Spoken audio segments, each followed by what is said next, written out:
What's going on, guys? Welcome to the Stack Strength Podcast. I'm your host, Daniel DeBrocke. Thanks so much for joining us. Today is going to be a little bit of a different episode. Today, I'm actually by myself doing a Q&A episode. I've never done this before. I've had a lot of requests since the beginning of the podcast to do Q&A episodes, but it hasn't really been something that I've wanted to do, and I just wasn't sure on how it would be received. But there have been enough people who have asked, so I thought I'd give it a shot. Now, I'm not sure if this is going to be a returning segment or if this is just sort of a one-off or just kind of whenever I feel like it kind of thing. But at any rate, I appreciate you guys tuning in. Make sure you subscribe to the podcast on whatever platform you prefer. Make sure you give us a 5-star rating so that we can help promote the podcast and continue getting better resources, better education into the hands of athletes and coaches so you guys can get better results in your training, diet, sports performance in general. So let's dive right into the Q&A. So the first question is, what's your opinion on the success of eating on a meal plan versus a behavioral-based approach? Now, first off, I'm going to disclose my own personal bias on this. I've never written a meal plan for anyone in my life. I don't write meal plans, and I have a handful of reasons for that. Now, that being said, I am not going to disparage anyone who does write a meal plan. I think that there's absolutely times where that can be very beneficial. However, in the vast majority of cases, I do see that as being, having being a little bit problematic for a couple of reasons that I'll explore in a moment. So if someone does write meal plans or anything like that, definitely not a knock at them. This is just my own personal preference.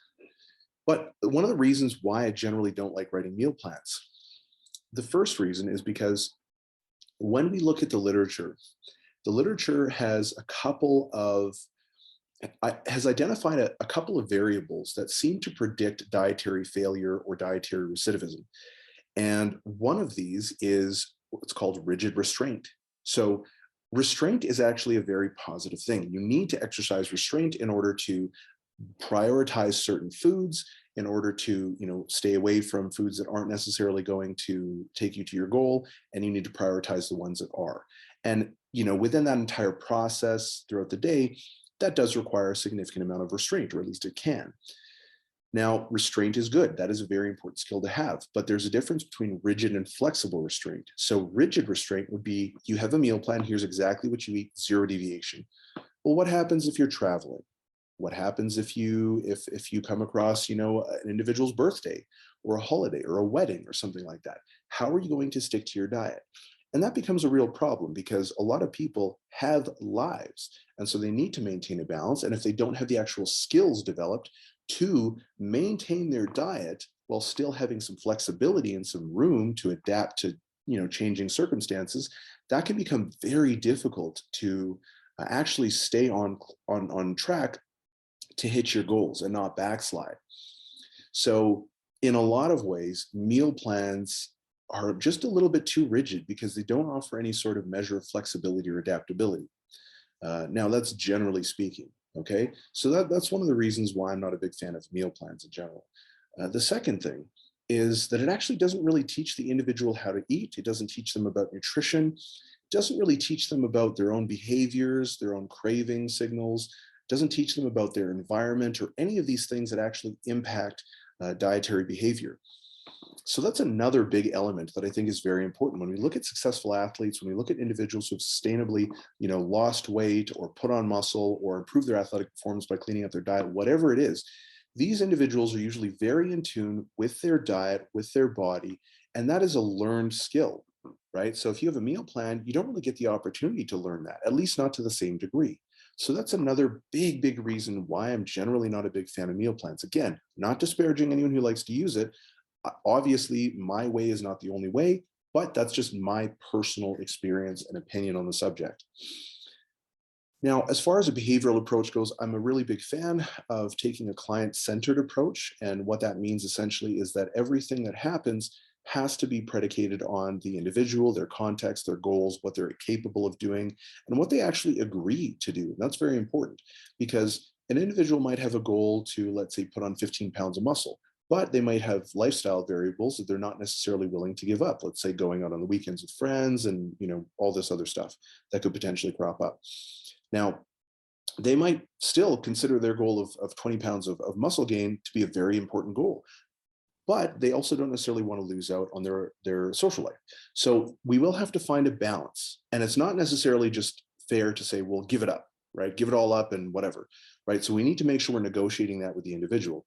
And that is where a client-centered approach is very different from a lot of other approaches. It actually includes them in the process.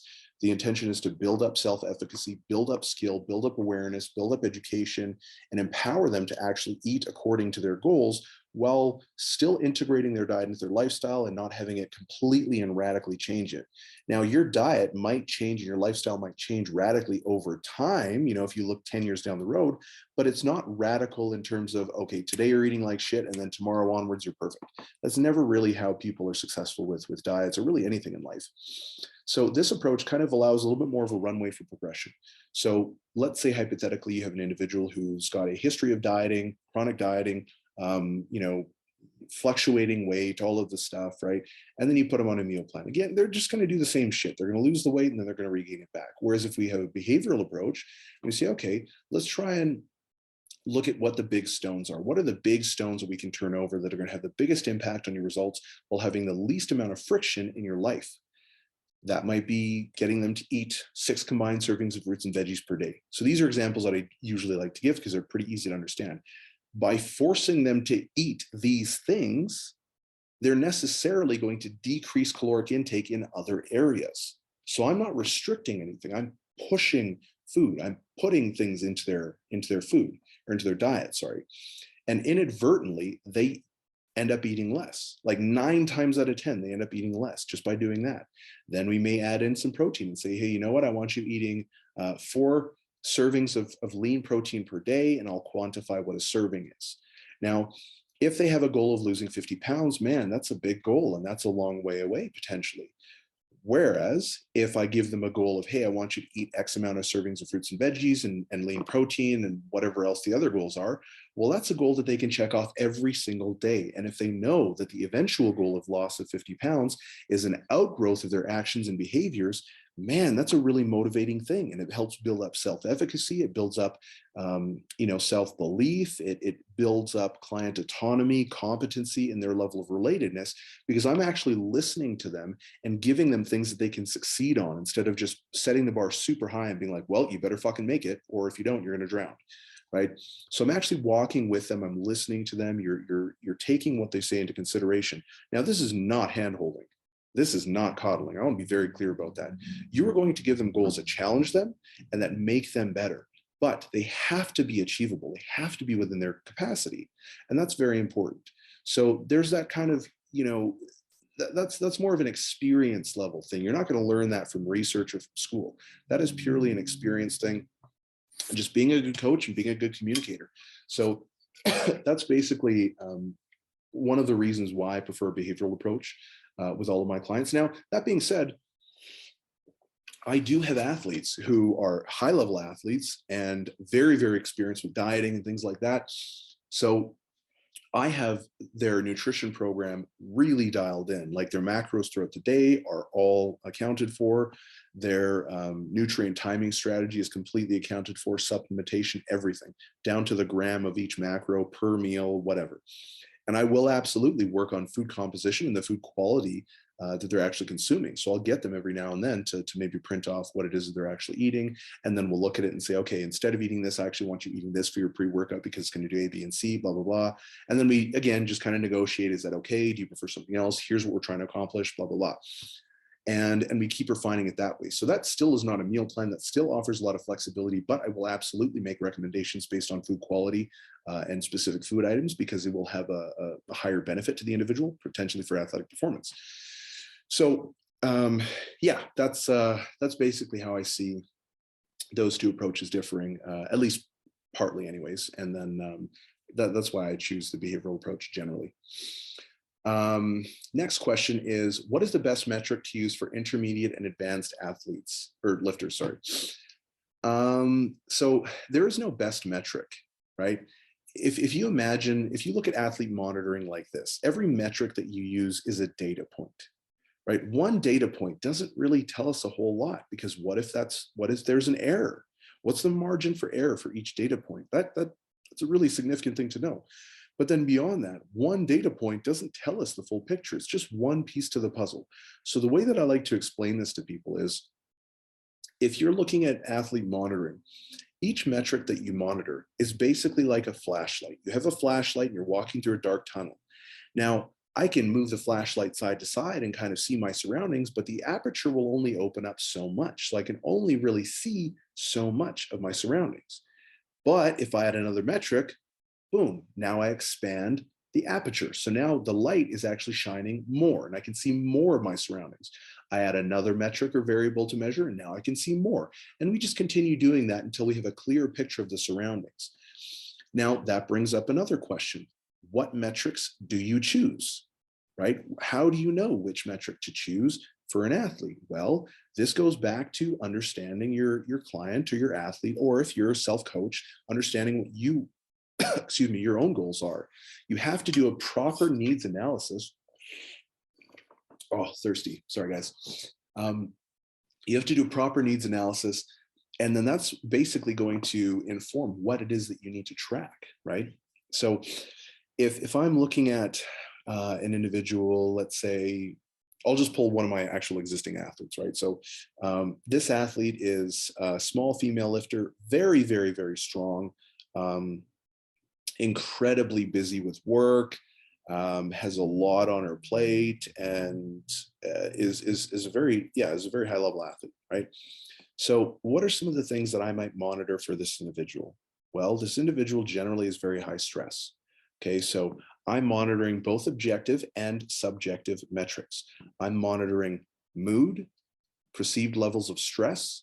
I'm monitoring her perception of training. I'm monitoring her body weight on a daily basis and looking at the weekly average to identify trends. I'm looking at her, the hours of sleep or time in bed is usually what I'll measure. I'm looking at her diet, this particular individual. I do her nutrition as well. So I look at her macronutrient composition every single day, and we have certain targets that we want to hit for that.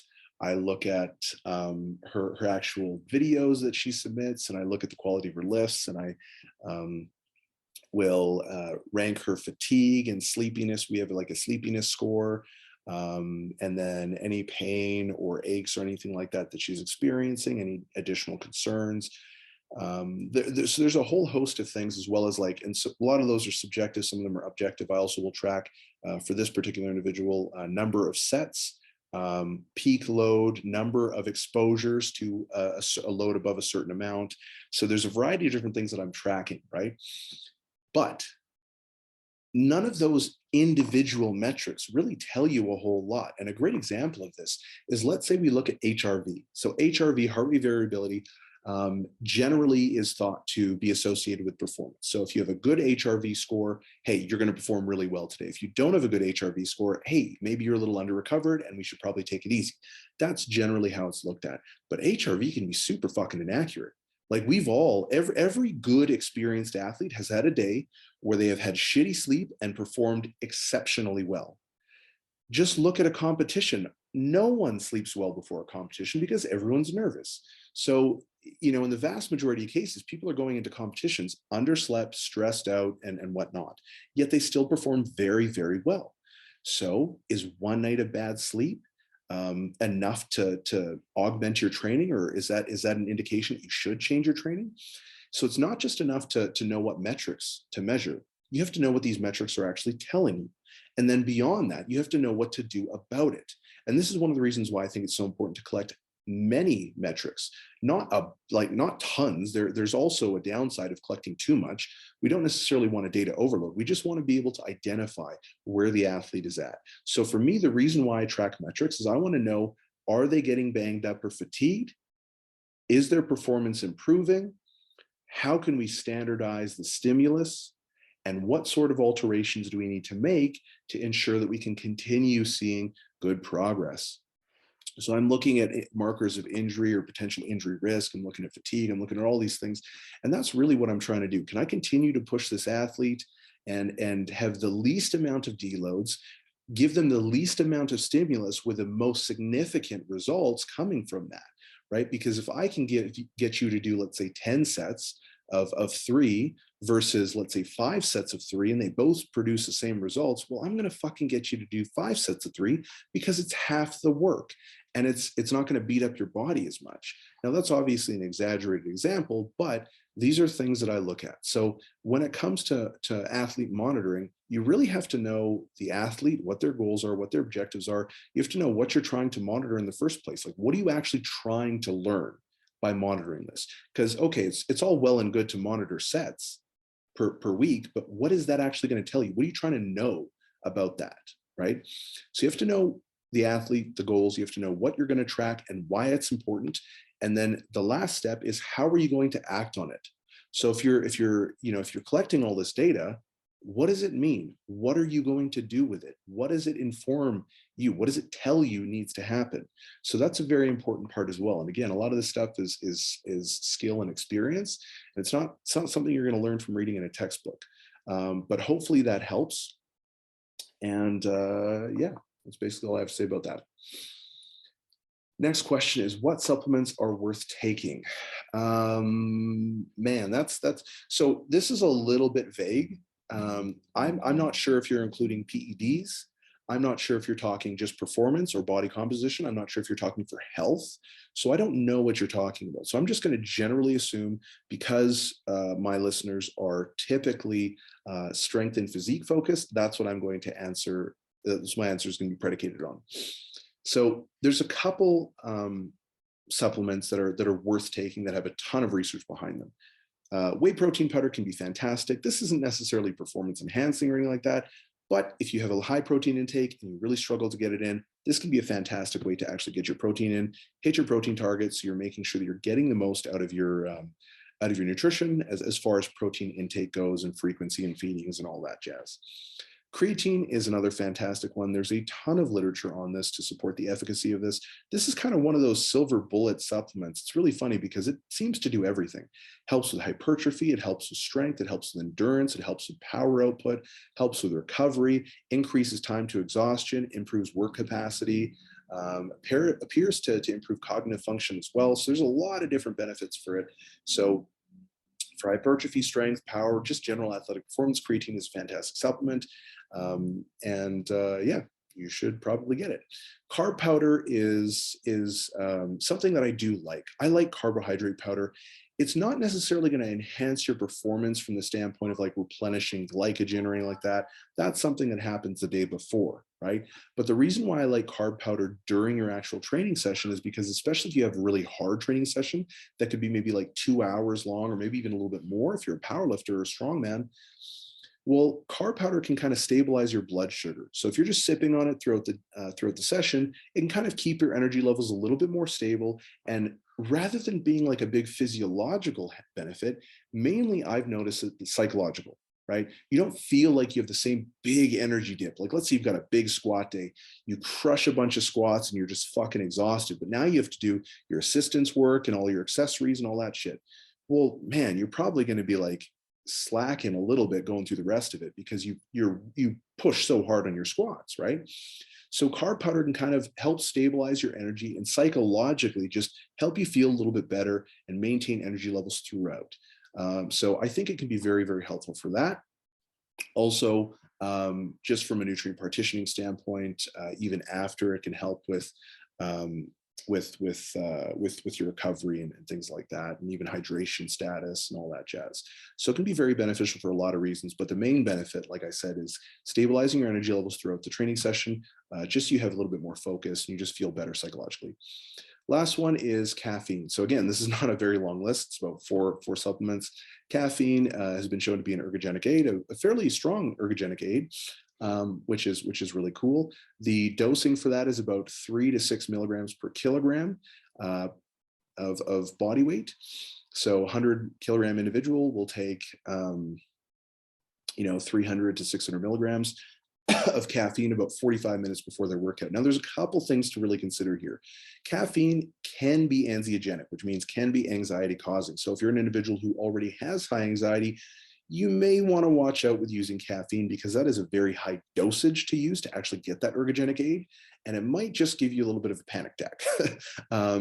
That's certainly something that I experience. So I don't use caffeine because I'm already really amped up just in general. I have PTSD, and so I already have kind of a very high sympathetic tone to my nervous system. So I don't generally use caffeine. But that is something to consider. Now, some people, it's not going to be an issue. Others will have an issue. So it really just depends. Feel free to go and experiment. It's not the end of the world if you do have, kind of a not so great experience. You just, okay, cool. Now I know it's not for me. So it's not a big deal. Um, Another consideration is the half-life of caffeine. So caffeine will stay in your system for quite a few hours afterwards. So essentially, if you're consuming 300 to 600 milligrams, like, man, that can stay in your system for quite a while. So if you're working out like in the morning, it might not affect your sleep. But if you're working out in the evening and you're having all that caffeine, there is a possibility that can affect your sleep. If you're really sensitive to things like that, that could kind of compound it. So that is something to consider as well. But those are the supplements that generally have a ton of research to support them, are very, very high quality. And for creatine, you want to make sure you're taking creatine monohydrate. I know people say that you should take 5 grams, but there's not really actually a lot of good research to sort of justify why 5 grams seems to be the generalizable recommendation. I usually say between 5 and 10 grams. If the lifter is larger, 10 grams. If the lifter is not as large, maybe 5 grams or 10 grams. It depends on, what I think. But yeah, so those are kind of the recommendations for that. Next question: if I can't sleep 8 hours a day, what can I do to prevent slower gains? So I think one thing is really important to understand.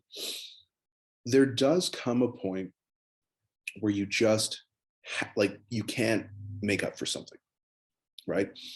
I get these questions a lot. What can I do if I can only train 1 day a week? What can I do if I can only do this and and I want to get a six pack and whatever, right? But there is like a minimum threshold that you do have to reach, right? And I think a lot of the times people forget that. They're like, I can only work out 1 day a week for 30 minutes. What do I do? And it's like, well, I can tell you what you do, but you're not going to put anything on your squat. Like you're not going to squat an extra 100 pounds at the end of the year. Like you're just not, right? So there is a minimum threshold whereby if you do not meet that minimum criteria, you will not see progress. Okay. And that exists for everything from sleep, from training frequency, diet adherence, all of that stuff. So that's just something that I want to kind of say, because I always get these questions, what can I do if I can't train well, or I can't train intelligently, or I can't blah, blah, blah. And so it's like, you got to fucking put in the work, right?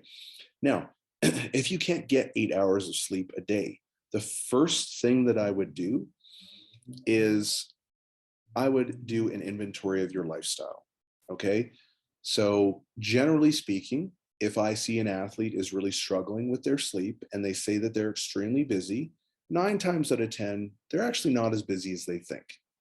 And I coach a lot of very, very busy individuals, or at least I have, right? I've coached surgeons, I've coached individuals who are in medical school and who are having to, just work insane hours during their, I can't remember if it's called like practicum, internship, whatever the fuck it's called if you're, in medicine. Um, but in each one of these cases, what we've done is we've done an inventory of how they're spending their day. What does your day actually look like? And we sit down together and we write it all down.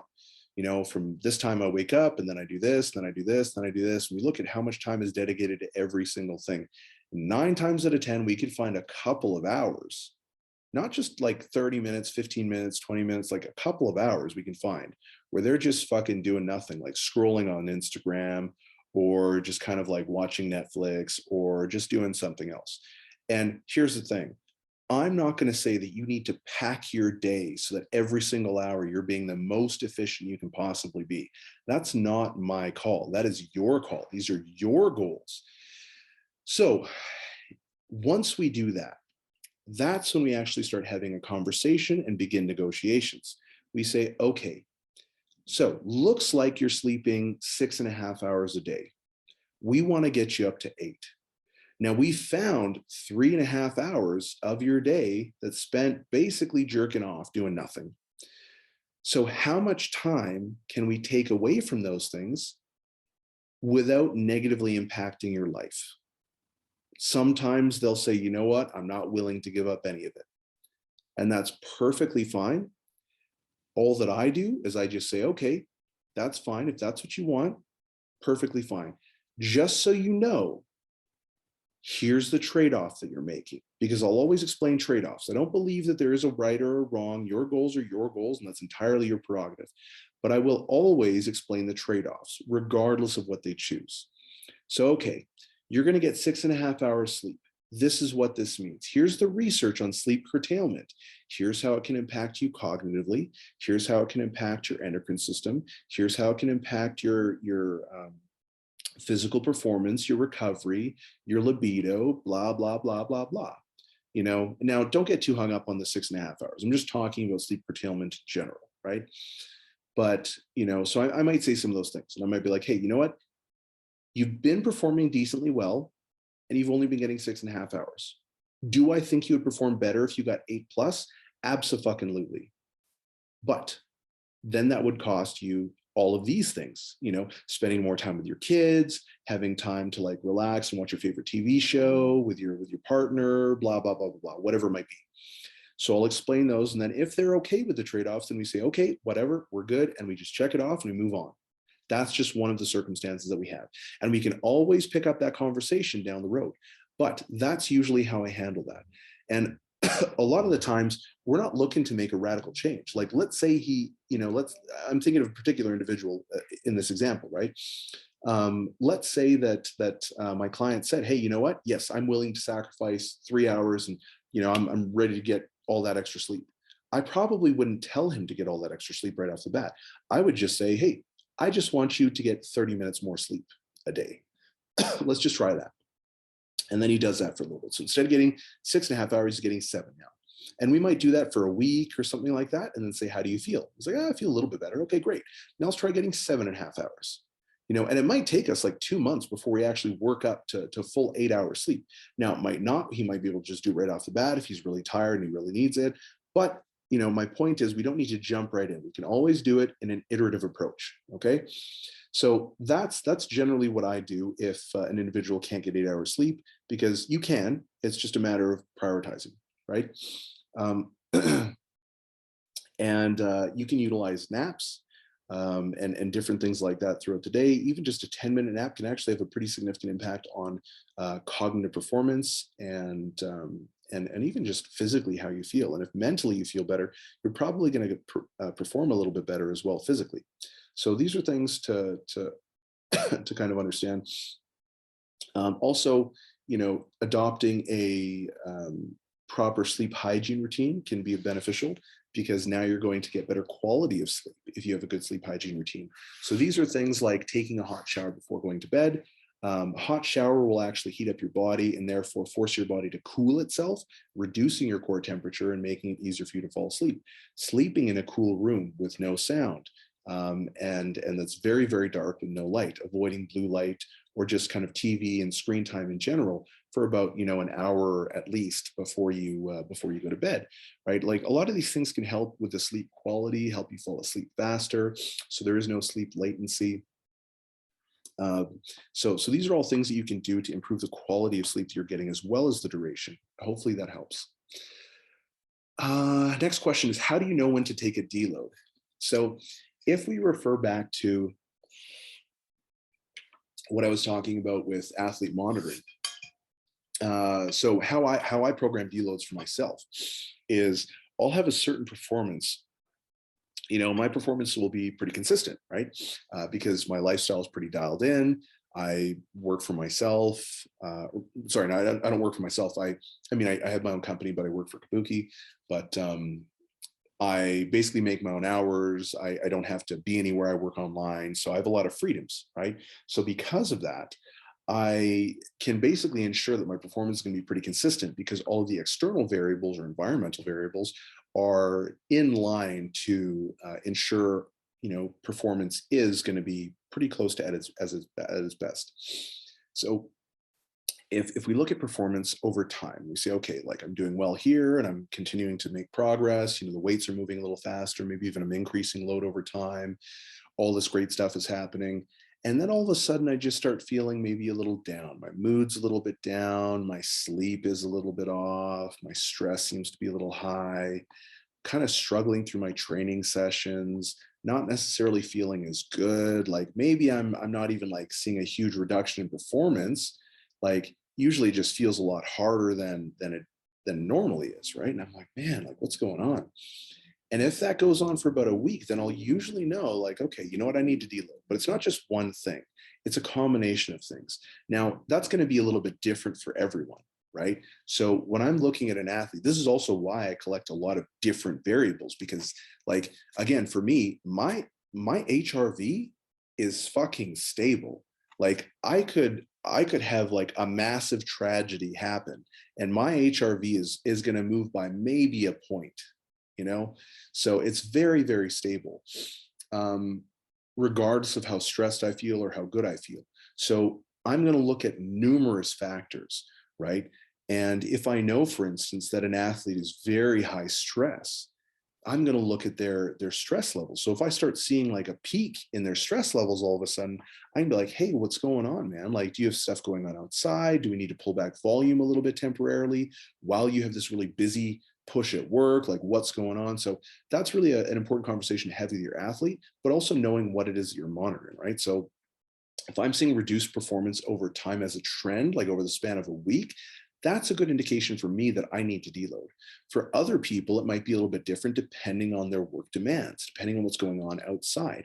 But in those cases in particular, I might not deload them. I might just pull back volume just a little bit so they can still push pretty hard and have a high intensity of effort, but they're not doing as much accumulative volume because, again, life stress is still stress. And all of that falls under allostatic load. And we have a finite amount of recovery resources. So we do have to factor that in. So I might pull that back just a little bit, just so they can continue training and having productive sessions while still accounting for all the stuff that's going on in their life. So that might not even be a deload for them, but that's generally how I look at a deload. You know, I'm looking at their performance, I'm looking at their level of enjoyment, I'm looking at how they're executing the training, I'm looking at their stress levels, their mood, their perception of training. I'm looking at, is their sleep starting to be impacted? I'm looking at their diet. Are they starting to veer off their diet? Is their body weight starting to fluctuate? You know, if you're really stressed out and you're not getting good sleep, you might start retaining water a little bit more because your stress is so high and your cortisol is a little bit off, right? So you might retain a little bit more water. So there's a lot of things that you can look at to determine whether or not you should be deloading. Now, I personally think that you should kind of deload reactively. I'm not a big fan of planning out deloads because we never really know what's going to happen. So I don't really like the whole, 3 weeks and then 1 week deload, 3 weeks, 1 week deload, because then you're deloading for 25% of the year. That's not a very productive paradigm. So I'll just train until basically I say, hey, like, okay, now it's actually time to deload. And then I just take a deload, right? And I do that with all my athletes. So all of my programming with my athletes are done on a weekly basis. I don't program, a month in advance or anything like that. It's all weekly because I look at what's actually going on in the athlete's life. I look at these check-ins, I look at all the data and say what needs to happen in the next week to enhance their performance and moving forward, right? So that's basically how I look at a deload. And determine whether or not I need to deload an individual, whether it's myself or an athlete that I'm coaching. Next question is, I tip forward when I squat, what exercise should I do to fix this? So I get questions like this actually quite a lot. And here's the thing. If we have an exercise that is supposed to correct X technical fault, like whatever technical faults we're looking at, it'll only work if it's executed correctly. So it doesn't matter. Like let's say you have a chest fall pattern, like in this one, right, where he tips forward when he's standing up on the squat. So in this case, you might want to strengthen their quads and their upper back and improve their core bracing. What is a great exercise for that? Front squats or SSB squats. Well, if they're not doing the exercise properly and they continue falling forward in an SSB squat, well, that's just going to exacerbate the issue because now that's just repatterning that movement over and over and over. So an exercise is a tool, but the effectiveness of the tool is contingent on whether or not it's used properly, right? Like if I have a hammer, but I'm trying to hammer a screw into the wall, well, it's not the hammer's fault that it's fucking up the wall. It's the fact that I'm not using a screwdriver. The hammer's not meant to do that, right? So you need to use the tool correctly if we want the results that are purported to be associated with that.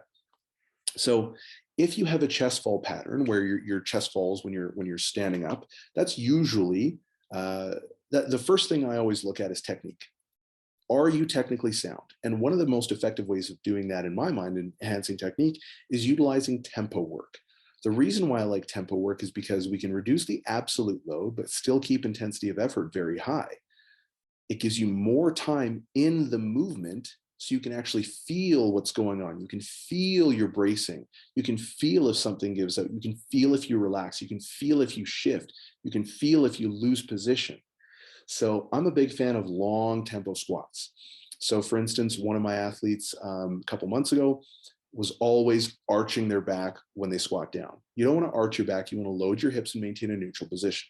We're not looking to arch the back. And that's kind of a whole different conversation. So I don't necessarily want to go down that rabbit hole because it is a little bit nuanced and complex. But for this individual, I had them doing tempo squats with 6 seconds down, 2-second pause at the bottom. This is a fucking hard lift to do for like 5 reps, right? Like I was getting him to do it for 3 to 5 reps. So the reason for that is because you've got 6 seconds, 1, 2, 3, 4, 5, 6. That's a long time to be descending in a squat, right? So when you do that, you are forced to feel the position. You feel whether you're braced. You feel all of that stuff. And then when you come up, you can make sure you are prioritizing that new technique that you're trying to develop, okay? And because the load is lighter, it's going to allow you to still push really hard and be really taxed afterwards, but you're not going to incur the same kind of fatigue, and you will be able to alter your technique because the load is not going to throw you out of position, right? Now, strength is a skill, so you have to practice that at high intensities as well if you want it to stick. But a good place to start generally is looking at tempo work. That's one of my favorites. Another thing to look at, assuming it's not technical and it's actually a muscular weakness. And when I say muscular weakness, I'm talking about weakness relative to the other musculature in your body, okay? A lot of the times when you see the chest pull pattern, it's you hit the hole, then the hips shoot up and the knees shoot back and you tip forward. That's a very common squat pattern. What that's indicative of, one, is, again, technique, but assuming it's not technique, assuming you've done all the technical corrections and it just won't stick, well, now we could potentially be looking at a muscular imbalance. So in that case, which is very common, usually what we're looking at is insufficient strength of the knee extensors. So the knee extensors being the quads. If the quads cannot effectively generate enough force to stand up, what happens is they will shoot back. You'll try and straighten the knees as fast as possible, but because they're not strong enough to lift the weight up, what happens is you get pinned and it pushes the hips up and straightens the shins out. So it offloads load and torque requirements from the knees onto the hips. Once they're on the hips, now you have better leverage and you can kind of good morning the weight up because your hips are stronger relative to your quads. So what you want to do in that instance is load the shit out of your quads in positions that are going to punish you if you do that technical fault again. So a zombie squat or a front squat could be fantastic for that. If you tip forward in a zombie squat, that bar is dumping forward. So you are going to be forced to train that position. You're going to be forced to train your upper back, your core bracing, and your quads like crazy. So that can be a very, very effective exercise. Bulgarian split squats could be a very effective adjunct. Some heavy leg press or hack squats or something like that to load the shit out of your quads and not really bias the hips as much can be very, very effective. And once you see that coming up, well, then your squat might improve and you might actually be able to maintain position better because your knee extension strength is much better, right? So that's basically, those are two different ways to kind of attack it. I would always look at technique first because 9 times out of 10, any of these issues are technical in nature and not necessarily mobility related or muscular or anything like that. And then after we've made sure that it's not purely a technical issue, then I would use things like the tempo work, the front squats, zombie squats, things like that. Hopefully that answers your question. Next question is, if your program is designed properly, do you think linear progression works even for advanced athletes? Yeah, I mean, it can work and it will work for a period. The thing is, how long is it going to work for, right? That's ultimately what it comes down to. So when you're a new athlete, there is so much potential for growth because you can't even access 100% of your muscular force that you could produce. Your body actually will not allow it because you're not safe in those positions, and your body will sense instability and poor motor coordination. So it won't allow you to do that to protect you from getting injured. That's one of the reasons why you can get so strong so quickly as a new athlete. These are the newbie gains people talk about. Most of this is to do with technical development and just neurological efficiency and improvement, as opposed to actually, getting increases in strength. You're getting an improvement in strength expression at a very rapid rate because your nervous system is becoming a little bit more attuned to these motor patterns, right? But as an advanced athlete, again, if we go back to athlete monitoring and we look how complex an organism is, right? They might have a fight with their spouse, when they're supposed to hit like a really, really big lift on that day. Well, okay, but if they have a really big fight, that might be draining and that might cause them a lot of stress, and they come in and they may not be able to perform as well as they normally would. Maybe they're really overworked because it's a busy season for their job and they're just really exhausted, so they can't do it. So the thing with linear progression is that life is not linear, and because of that, that kind of throws a bit of a wrench in the system. So the reason why, or one of the reasons why, advanced athletes need a little bit more undulation is because they're constantly working so hard, and they're much higher along in terms of their genetic potential. So we need to be able to kind of account for some of these things, right? And generally, when you see an advanced athlete, their lifestyle generally is a little bit more predictable. Generally, not always, but generally, right? If they've dedicated, 10, 15 years, it's obviously something they care about. So their lifestyle is probably going to be a little bit more attuned to perform well in their sport as a lifter, right? But let's say you're lifting a certain amount of weight, right? You're squatting 800 pounds or something like that, and you do a heavy volume day or something like that, and then you have a higher intensity day like or later on or something like that. Well, that fatigue accumulates, and if it accumulates week over week, you're probably not going to be able to do that for very long and continue improving, right? So there's other ways to progress that aren't necessarily due to load progressions. A very simple example of that, and this is what usually you'll see with higher level athletes, is you need to be a little bit sneakier because the fatigue they generate is so high because they can just push so hard and they're so strong, right? So you can't always just kind of keep going on the same program and keep adding weight, keep adding weight, keep adding weight. They're going to tap out pretty quick, right? So what you can do though is you can have like sneaky little progression strategies. A really simple example of that, for instance, is let's say you do a top set of 5 on the bench press, and then you do back offs at 90% of your top set for 5 reps as well. Okay. Now you've accumulated a certain amount of tonnage and you've accumulated a certain amount of exposure at a heavy weight, and then you've dropped it back. Now, not super heavy, because let's say it's, an RPH or whatever, that's not crazy, but it is, the peak load of that day. Now, maybe the next week you do top set of 5 again, but instead of doing back offs at 90% of your top set, now you're doing back offs at the same load, but for less reps. So now you're, instead of doing, back offs at 5 reps at 90% of your top set, now you're doing back offs at 3 reps at the same load of your top set, right? So now you're getting more exposure to the top load. We're not increasing load on the top set, we're increasing load in the back off sets or in the back off work, right? But we're decreasing repetitions, okay? Which is a way that we can kind of constrain the amount of fatigue we're generating while still getting good exposure to the heavier weight. Now that's week 2. Let's say in week 3, let's say we've got 4 total sets of bench press, right? Now in week 3, maybe we do 2 top sets. So maybe we go 2 top sets, same load. Okay, so we repeat it. So now we get more exposure to the heavier weight for higher volume. And then we do our other 2 back off sets for 3 reps at the same load. So now we have more absolute volume occurring at that intensity. Then we go to week 4. Maybe in week 4, We drop it back to one top set, back off at three sets of 90%. But the top set, now we go up 2.5 kilos, right? So it took 4 weeks to go up 2.5 kilos, but we're substantially stronger, right? Because if we were to do 2 top sets and then the back off, all that stuff on week 1, we probably wouldn't be able to handle it. But we've kind of built up that tolerance over time. So that's like that's one progression strategy. It's very just kind of off the top of my head, but there's so many that you could use, right? So you kind of need to be a little bit sneaky with advanced athletes. And again, all of this stuff, all of it is entirely dependent on the individual athlete you're coaching. So coaching should be a feed forward program. You look at what the athlete is responding to, and that informs future decisions for the programming of that individual, right?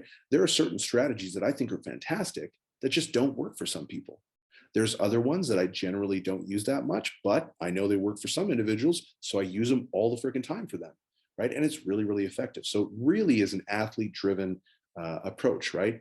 It's not like, oh, do you do linear progression or do you do this or you do that? It's like, do whatever the athlete responds to. That's what you should be doing instead of being tied to a particular model, right?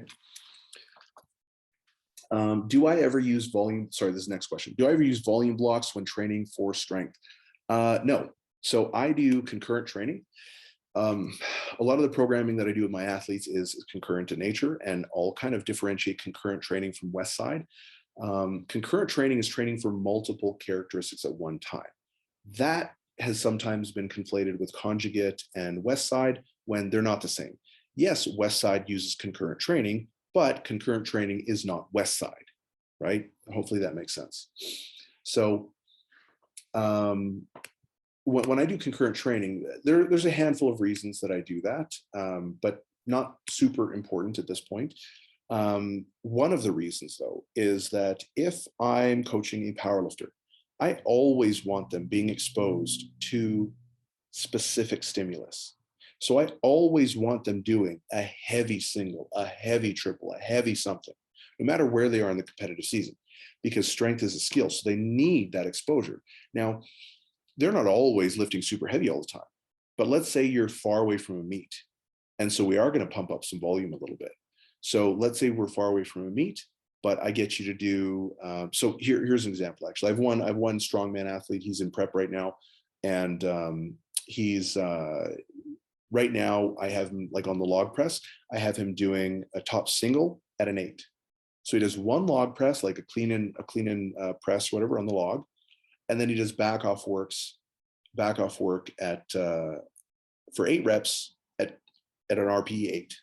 Okay, so he's got a top single at an RPE 8, then he's got back off work for volume for 8 reps at RPE 8. Okay, so that's a little bit higher volume, let's say, but it's not necessarily a volume block, right?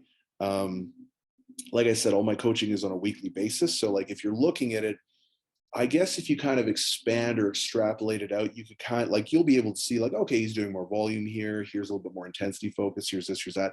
But I don't necessarily have like a delineation between like, here's a volume block and here's a this. I'm just like, what's going to get this athlete strong? So I don't necessarily care. And if you look at my programming, because it is on a weekly basis, it really is contingent on what that athlete is going to respond to. I have athletes who respond super freaking well to volume. So we do a lot of volume all the way up until the meet, basically. And that just works really well for them. I have other athletes who don't respond well to volume, and they just do really well with high intensity. You can kind of handle that all year round, basically, and then do really, really well, recover really well from that. But if I were to give them some more volume, they just get trashed and they just can't handle it. So I think there is something to be said in pushing that to a point, because you don't want them to be getting out of shape. You do want them to be stacking muscle and stuff like that. But we only need to get so much of that. And that's one of the reasons why I don't generally look at it like, I don't generally look at it and say, I'm going to build a volume block.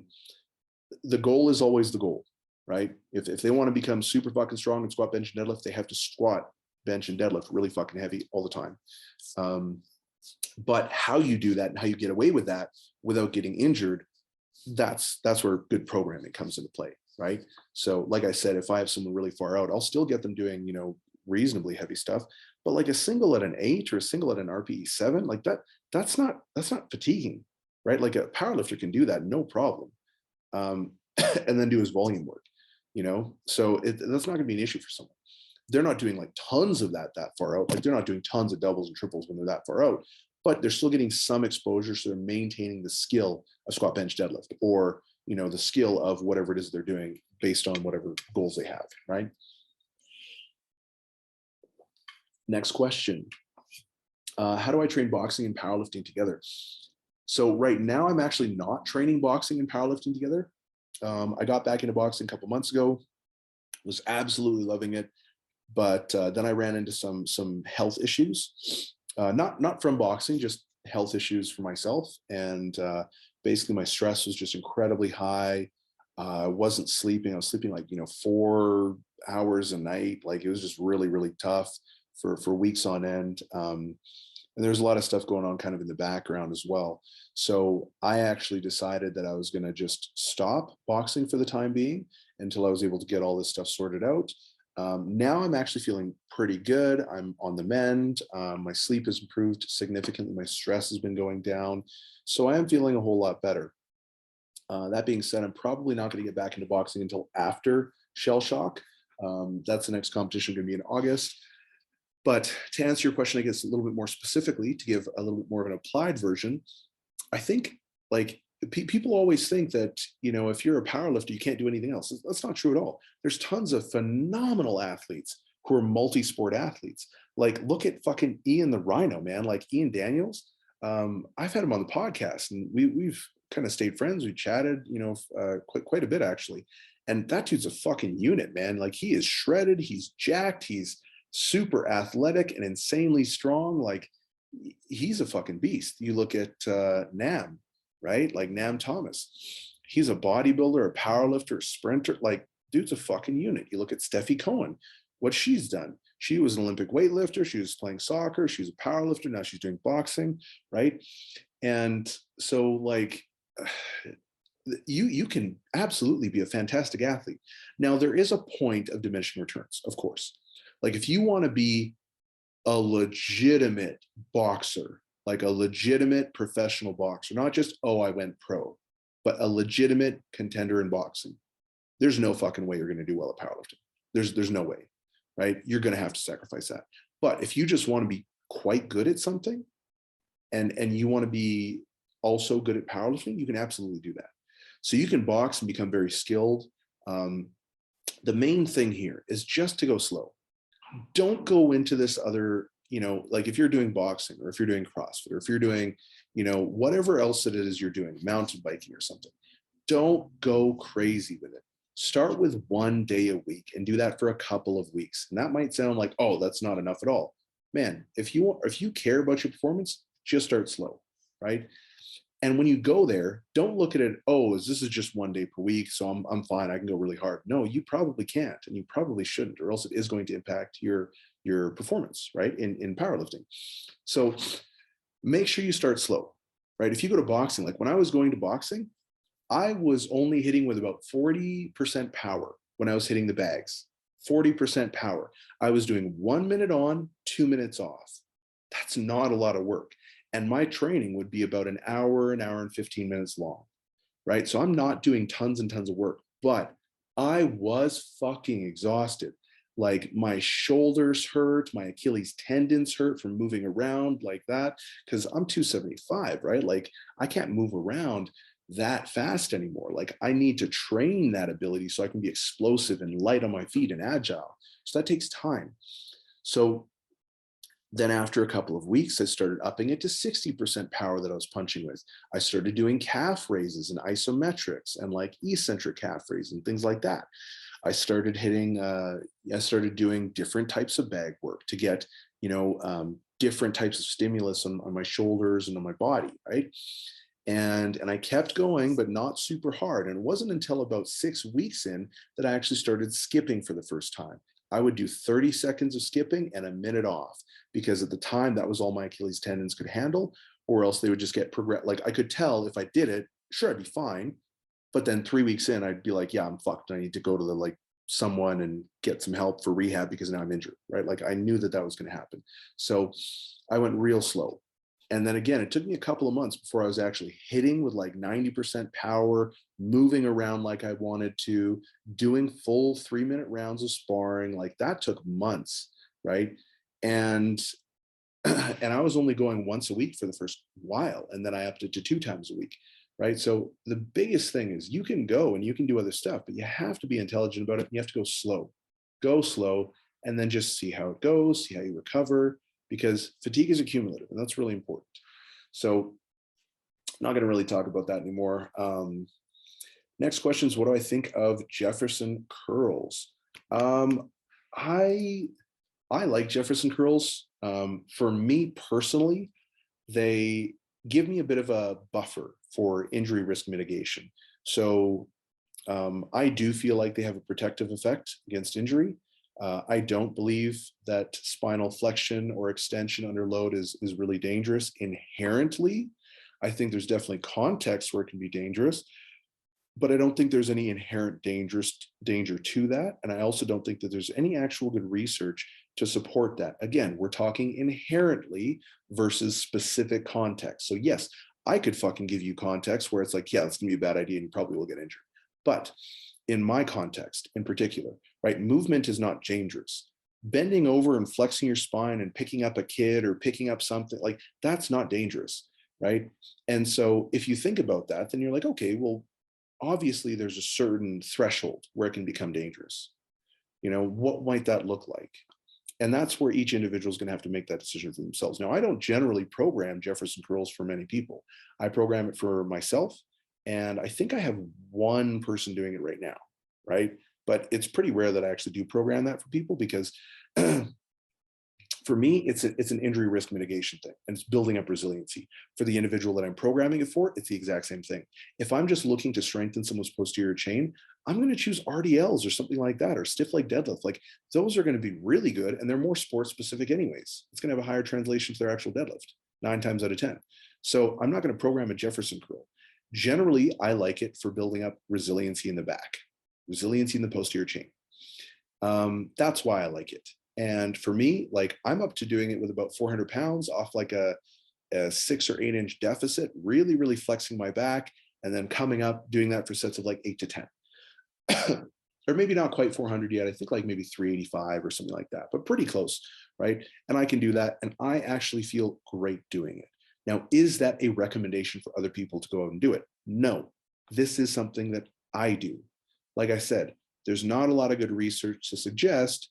In fact, there's not really any good research to suggest that spinal flexion and extension under load is inherently dangerous, right? When you look at all the different sports of all the different athletes who are loading their spine in flexed and extended positions, who experience high impact, in high impact sports like football or something like that, and you look at the positioning of the spine, we don't see an increased risk of injury. But a big reason for that is because tolerance is built over time. Positional tolerance is likely more related to the risk of injury than a specific movement is in general, right? So movement isn't inherently dangerous. Movement that is not where the individual is not prepared, that's dangerous, right? That can be dangerous, and that does present an increased risk of injury. So for instance, I've been doing this exercise for a while, right? So I have a bit more resiliency through my back, and it actually is protective for me.